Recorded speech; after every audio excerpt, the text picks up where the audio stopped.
और अब बात करते हैं धरती के गर्भ में पनप रहे एक बड़े खतरे की। धरती के गर्भ में लगातार मच रही हलचल किसी बड़े और विनाशकारी भूकंप या फिर धरती के डोलने का संकेत दे रही है। ये हम नहीं बल्कि वैज्ञानिकों की रिसर्च कह रही है। भारत में एक राज्य ऐसा भी है जहां 7 रिक्टर स्केल की तीव्रता से बड़े भूकंप की चेतावनी दी गई है। सिर्फ भारत ही नहीं बल्कि भारत से सटे जो पड़ोसी देश हैं वहां भी धरती कुछ बड़ी चेतावनियां दे रही है, लगातार दे रही है। खासतौर पर हिमालय से लगते देशों और राज्यों के लिए भूकंप एक बड़ा खतरा पैदा कर सकता है। अगले कुछ मिनट हम इस पर चर्चा करेंगे और ये चेतावनियां कितनी खतरनाक साबित हो सकती हैं। हमारे साथ कुछ खास मेहमान एक्सपर्ट्स जुड़ेंगे, वो बताएंगे कि आखिरकार धरती का डोलना क्या कुछ संकेत दे रहा है। लेकिन पहले रिपोर्ट आप देखिए।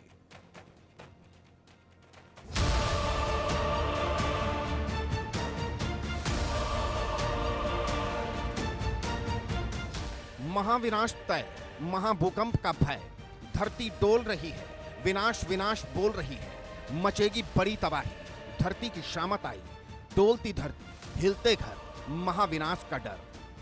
बार बार धरती में हलचल मच रही है, बार बार धरती कोई बड़ी चेतावनी दे रही है। वैज्ञानिक चिंता में हैं और चिंता धरती पर होने वाली किसी बड़ी अनहोनी के अंदेशे को लेकर है। बार बार आते भूकंप आखिर क्या संकेत दे रहे हैं? बार बार हिलती धरती आखिर क्या संकेत दे रही है? अब जरा वैज्ञानिकों की इस चेतावनी पर गौर कीजिए।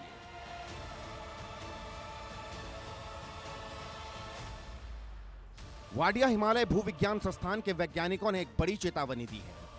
उन्होंने कहा कि उत्तराखंड में कभी भी 7 से अधिक तीव्रता का भूकंप आ सकता है।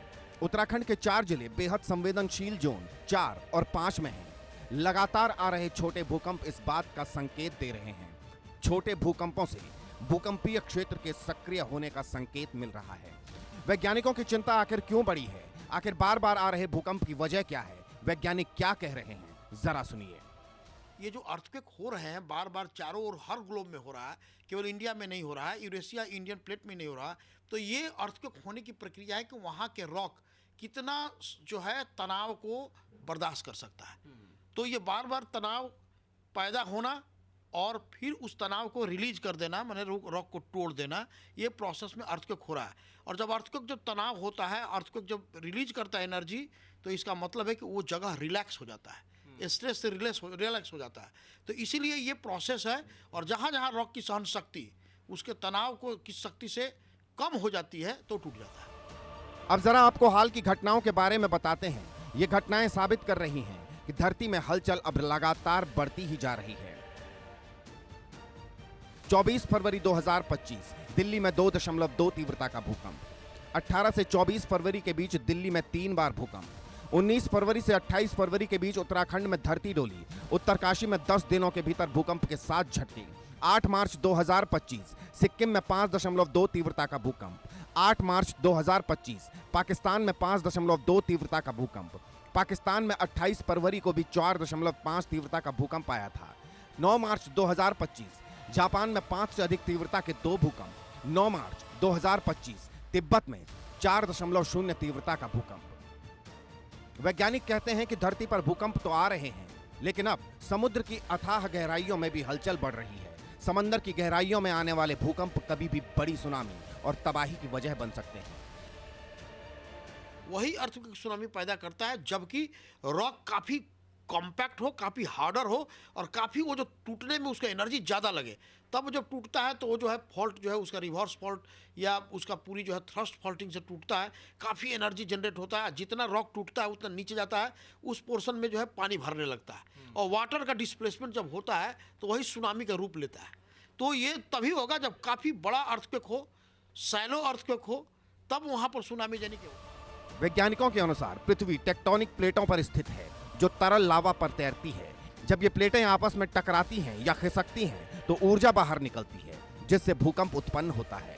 धरती में लगातार आ रहे भूकंप से हलचल पैदा हो रही है। किसी बड़े भूकंप का खतरा सिर पर मंडरा रहा है। पृथ्वी को बचाने की जद्दोजहद में सभी वैज्ञानिक लगे हैं और बार बार संकेत दे रहे हैं कि महाभूकंप का भय सता रहा है।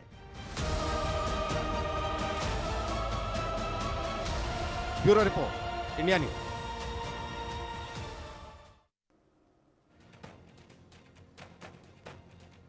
तो धरती का ये डोलना किस तरह का संकेत है?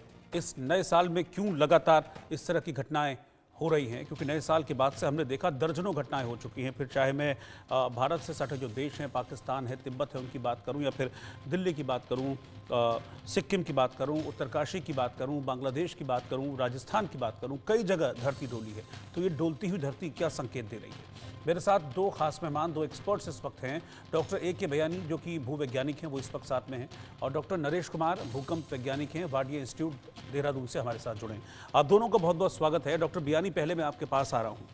भूकंप को लेकर हमने पहले भी कई तरह की चर्चाएं की हैं और लगातार इस पर हमने बातचीत भी की है, लेकिन गुजरते वक्त के साथ इस तरह के झटके, धरती का डोलना, ये लगातार बढ़ता जा रहा है। और इस साल की अगर मैं बात करूं तो दर्जन भर से ज़्यादा केसेस हैं जो हमने हाल फिलहाल में नोटिस किए हैं।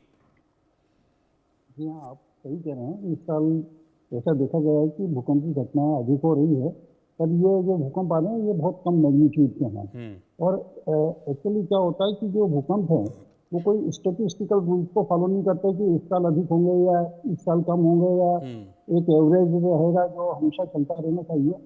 किसी वक्त किसी कारणों से ये अधिक हो जाता है, कभी कम हो जाता है। और जहाँ तक इसके पीछे का कारण है, इसके लिए जैसा कि अभी आपकी रिपोर्ट में बताया गया कि पृथ्वी के अंदर तनाव उत्पन्न हो, बल लग रहा है, बल लगने से तनाव उत्पन्न होता है और वो आखिर में निकलता है और उसी कारण भूकंप आते हैं। तो ये बात सच है। अब होता यह कि कहीं पे कई वर्षों से तनाव अगर इकट्ठा होता रहता है तो वहाँ पर भूकंप आने की संभावना अधिक हो जाती है।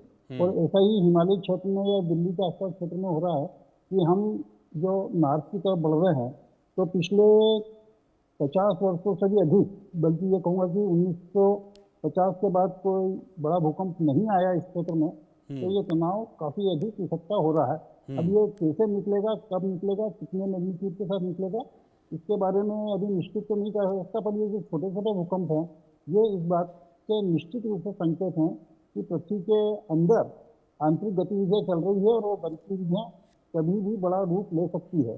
परंतु इसके बारे में एग्जैक्ट भविष्यवाणी करना अभी संभव नहीं है कि कब ये निकलेगी और किस मैग्नीट्यूड की निकलेगी और कहाँ पर निकलेगी। क्योंकि ये पूरा जो उत्तर भारत का क्षेत्र है, इसमें कई बहुत लंबे लंबे सैकड़ों किलोमीटर से लेकर हजारों किलोमीटर लंबे फॉल्ट भी है, और कौन सा फॉल्ट कब सक्रिय हो जाएगा इसके बारे में हम अभी कुछ नहीं कह सकते। हाँ, पर यह है कि जो एरिया जिनमें अभी पिछले 50 साल या 60 साल में भूकंप नहीं आया है, वहाँ पर संभावना अधिक बनती है। ठीक है, मैं डॉक्टर नरेश के पास चल रहा हूँ। डॉक्टर नरेश, जब भूकंप आता है तो बहुत सी तरह की बातें